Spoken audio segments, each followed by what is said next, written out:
जय हो। आप सबका स्वागत है आपके अपने इस पॉडकास्ट चैनल में, जहां हम बात कर रहे हैं ओशो ने कौन कौन सी मेडिटेशंस किस किस वक्त के लिए रखी हैं।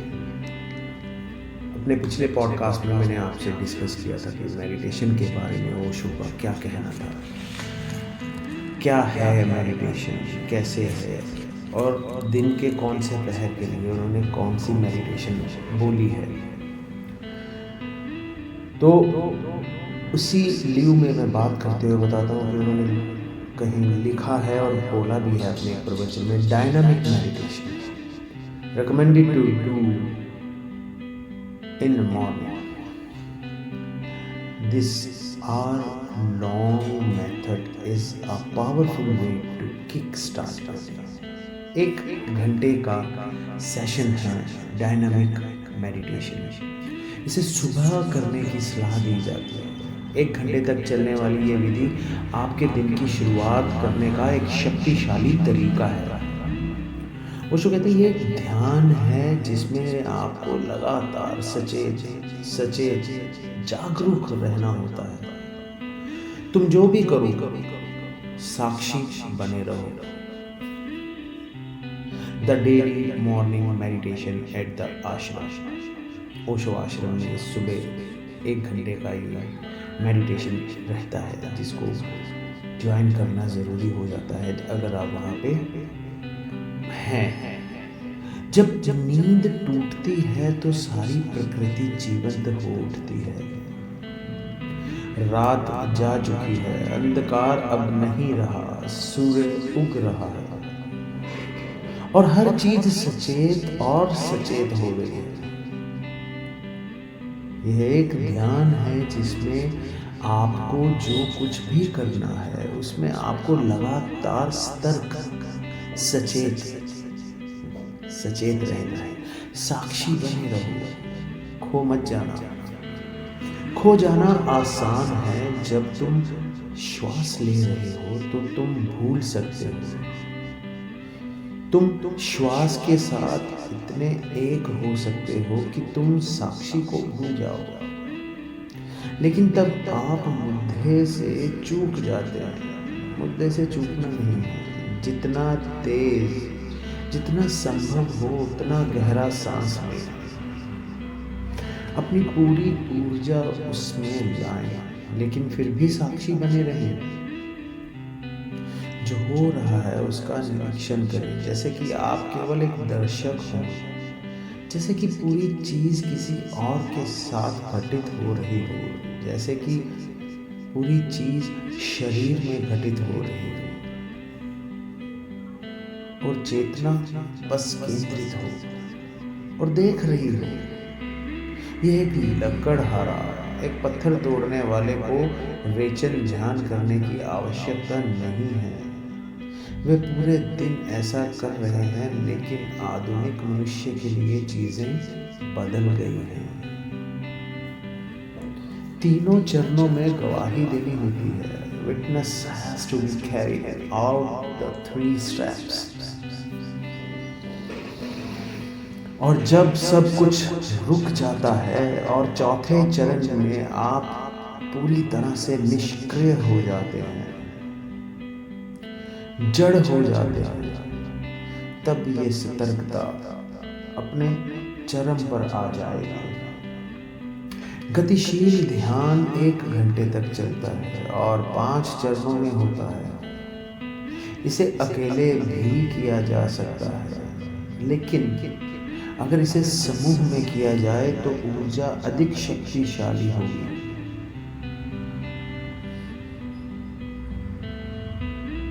यह एक व्यक्तिगत अनुभव है, इसलिए आपको अपने आसपास के लोगों से बेखबर रहना चाहिए और पूरे समय अपनी आंखें बंद रखनी चाहिए, अधिमानतः आंखों पर पट्टी बांधकर, और खाली पेट रहना और ढीले आरामदायक कपड़े पहनना ये सबसे अच्छा है। फर्स्ट स्टेज 10 मिनट्स, मतलब पहला जो चरण है वो 10 मिनट का है। नाक के माध्यम से अव्यवस्थित रूप से सांस लें। हमेशा सांस छोड़ने पर ध्यान केंद्रित करें। शरीर सांस लेने का ध्यान रखेगा। इसे जितनी तेजी और जितना संभव हो उतना जोर से करें और फिर थोड़ा और जोर से करें जब तक कि आप सचमुच सांस लेने लायक ना हो जाए।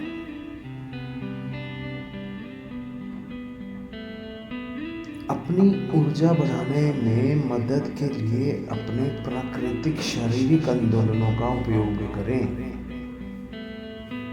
महसूस करें कि ये बढ़ रहा है, लेकिन पहले चरण के दौरान इसे जाने ना देना।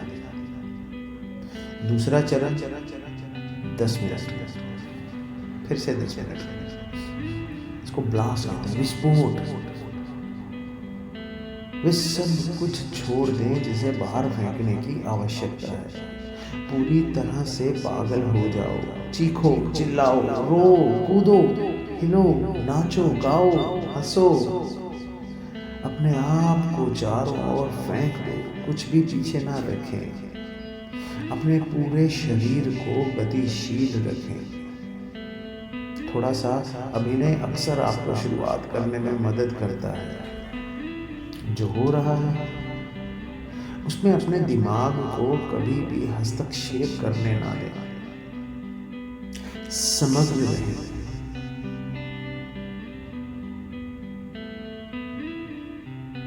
तीसरा चरण भी 10 मिनट का है।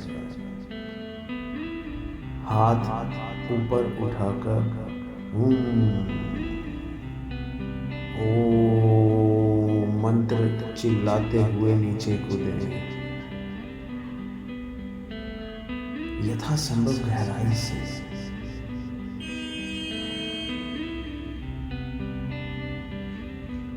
पूरी गहराई से। हर बार जब आप उतरें अपने पैरों के बल ध्वनि को सेक्स केंद्र में गहराई तक जाने दें।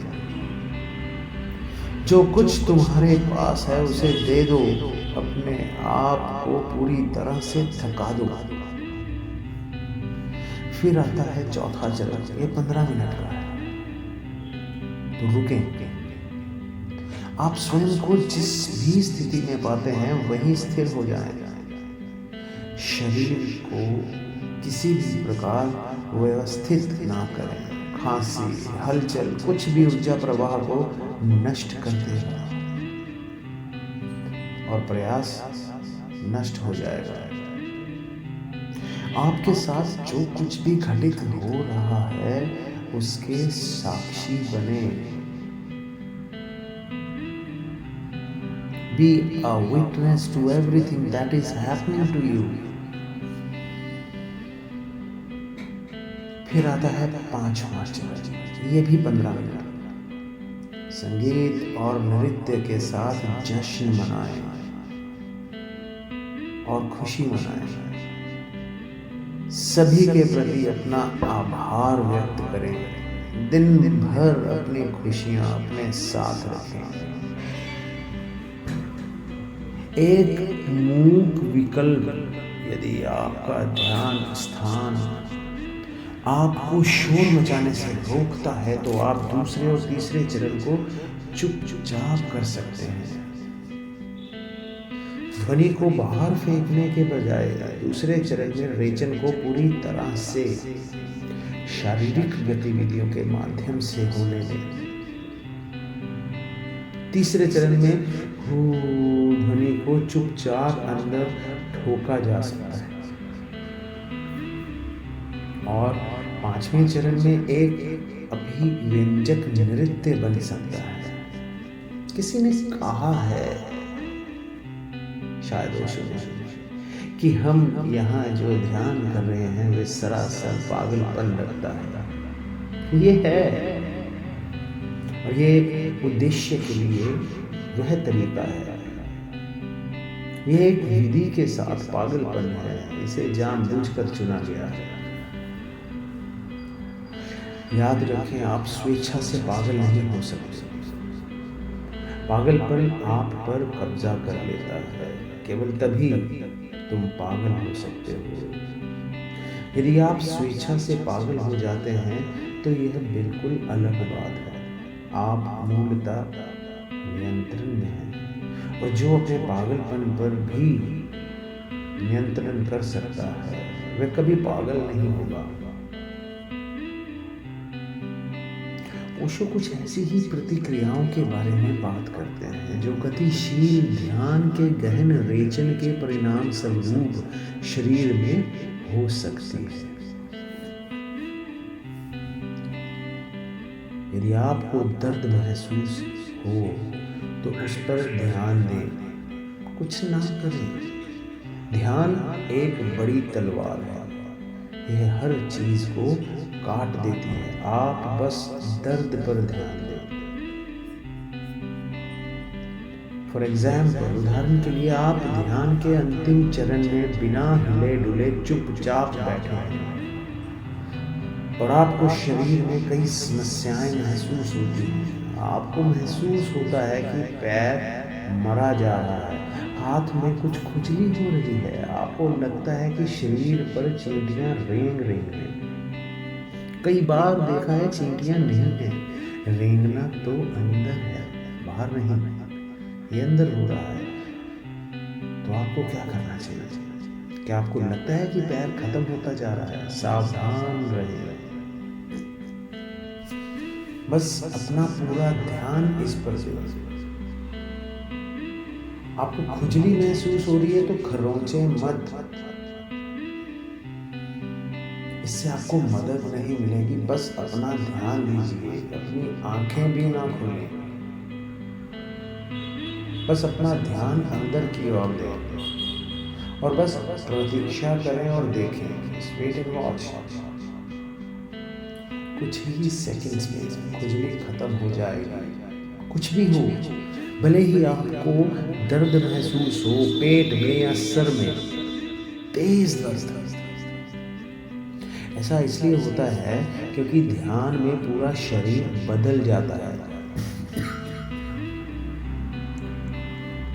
मैं भी आपको जैसे ये बता रहा हूं तो मेरे अंदर भी इसमें ऐसी चींटियां रह रही हैं। मैं मेडिटेट हो रहा हूं तो ये इसलिए है क्योंकि ध्यान में पूरा शरीर बदल जाता है। यह इसकी रसायन शास्त्र को बदल देता है। नई चीजें घटित होने लगती हैं और शरीर अस्त व्यस्त हो जाता है। कभी कभी पेट प्रभावित होगा क्योंकि पेट में आपने कई भावनाओं को दबा रखा है और वे सभी उत्तेजित हो जाती हैं। कभी कभी आपको उल्टी, वॉमिट, जी मिचलाने जैसा अनुभव होता है और कभी आपको सर में तेज दर्द महसूस होगा क्योंकि ध्यान में आपके मस्तिष्क की आंतरिक संरचना को बदल रहा है। आप वास्तव में अराजकता में हैं। जल्द ही चीजें सुलझ जाएंगी, लेकिन फिलहाल सब कुछ अस्त व्यस्त रहेगा। तो आपको करना क्या है? बस सिर में दर्द को देखो, उस पर ध्यान दो। तुम दृष्टा बनो, यू बी अ वॉचर। आप बस भूल जाते हैं कि आप एक कर्ता हैं और धीरे धीरे सब कुछ कम हो जाएगा और इतनी खूबसूरती से कम हो जाएगा कि जब तक आप इसे नहीं जानते तब तक आप विश्वास नहीं कर सकते। न केवल सर से दर्द गायब हो जाता है क्योंकि जो ऊर्जा दर्द पैदा कर रही थी, यदि देखा जाए तो गायब हो जाती है। वही ऊर्जा आनंद बन जाती है। वही वाली ऊर्जा आनंद बन जाती है। ऊर्जा वही है। दुख या सुख एक ही ऊर्जा के दो आयाम हैं। यदि आप चुपचाप बैठे रह सकते हैं और विकर्षणों पर ध्यान दे सकते हैं तो सभी विकर्षण प्रकट हो जाते हैं। और जब सभी विकर्षण गायब हो जाएंगे तो आपको अचानक पता चलेगा कि पूरा शरीर गायब हो गया है। ओशो ने दर्द के प्रति इस साक्षी दृष्टिकोण को एक और कट्टरता में बदलने के खिलाफ चेतावनी दी है। यदि अप्रिय शारीरिक लक्षण दर्द या मतली दैनिक ध्यान के 3 या 4 दिनों के बाद भी बनी रहते हैं तो मासोचिस्ट होने की कोई आवश्यकता नहीं है। चिकित्सा डॉक्टर से सलाह लें। और मैं कहता हूँ कि ओशो ने जितनी भी ध्यान पद्धतियाँ बनाई हैं, मेडिटेशन की पद्धतियाँ बनाई हैं, उन सभी पर यह लागू होता है। लेकिन ध्यान जरूरी है, आपको ध्यान जरूर करना चाहिए। तो ये मैंने जो आपसे अभी डिस्कस किया डायनामिक मेडिटेशन 1 घंटे का, तो ये रोज सुबह 1 घंटा आप करें। अगले पॉडकास्ट में मैं आपको बताऊंगा कि ओशो ने दिन के बाकी समय के लिए कौन कौन सी मेडिटेशन बोली है करने को और वो कितनी देर की है, उसकी साधना कैसे करनी चाहिए। अब आपसे एक विनम्र निवेदन है कि आप इस चैनल को थोड़ा वायरल करें। ये बच्चे बहुत मेहनत करते हैं, बड़ी दूर से चल के मेरे पास आते हैं, फिर इसको अपलोड करते हैं इस YouTube के चैनल पे और फिर स्प्रेड करते हैं। लेकिन बिना आपकी मदद के, बिना आपके सपोर्ट के ये नहीं संभव, ये कतई संभव नहीं हो सकता है। तो आपसे एक निवेदन है, don't forget to like, subscribe and share this channel, ताकि इन बच्चों की मेहनत सार्थक हो सके। आपका आशीष बनाए रखिएगा। अगले पॉडकास्ट में बात करेंगे अगले मेडिटेशन के स्टाइल के बारे में कि कौन सी मेडिटेशन डायनामिक मेडिटेशन के बाद आती है, ध्यान और साधना क्या है। ये अगले पॉडकास्ट में जारी रहेगा। तब तक साथ बनाए रखिए। आज्ञा दीजिए। जय हो।